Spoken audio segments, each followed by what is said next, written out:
Hello guys, আসসালামু আলাইকুম। আশা করি সবাই ভালো আছেন, আমিও ভালো আছি। আমি এখন শুল্ক বাজাবো বাইরে, তাই জন্য রেডি হচ্ছে।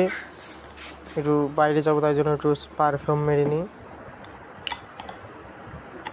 পারফিউম মেরে যাতে একটু বাসনা করি, সবার মাঝে যাব।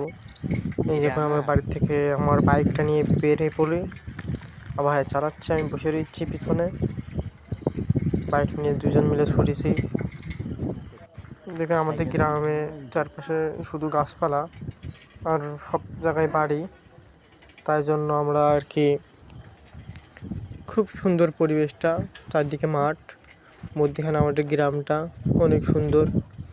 আপনারা দেখতে পাচ্ছেন চারদিকে শুধু মাঠ। না আমরা মার্কেট আসি, এই যে আমি আমার ব্যাগ এবং স্যান্ডেল কিনে নিয়েছি, এই দুইটা কেনার জন্য আসলাম শুনতে ভাই। এই দুইটাই শুধু কিনে, তারপরে এই যে আমরা আবার কেনাকাটা করে আর দোকানে যেতে হবে। দোকানে বই কিনতে হবে আমার কলেজের জন্য, তাই জন্য আর কি দোকানে যাচ্ছি। এটা একটা বাজার, আজকে বাজারের দিন না, তাও অনেক ভিড়। এই আমার বইয়ের দোকানে যাবো, চলে আসছি। ভাইয়া বললো যে বই নাই, তাই জন্য বই বাদেই আমরা বেরিয়ে পড়েছি। আবার বিকালের দিক অন্য জায়গায় যেতে হবে। এটা আমরা আবার বাড়ির দেশে রওনা দিয়েছি সাইকেল নিয়ে, বাইকটা নিয়ে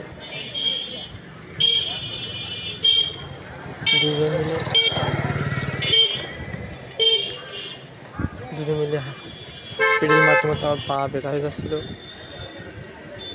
দেখেন এই সামনে অন্যদিকে চলে যায়, আর এদিকে আমাদের বাড়ি যেতে হয়। এখান থেকে প্রায় 4-5 কিলো আমাদের বাসা। আর বিকালের দিক আমার খালাদের বাসায় যেতে হবে।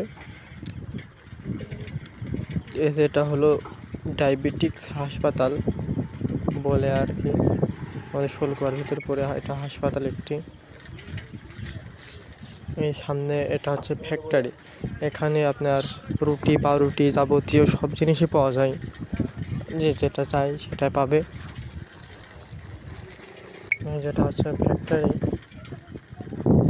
আর যেই বাগানটা দেখছেন, এখানে আখ, আপনার যাবতীয় ফসল উৎপাদন হয় এই জায়গায়।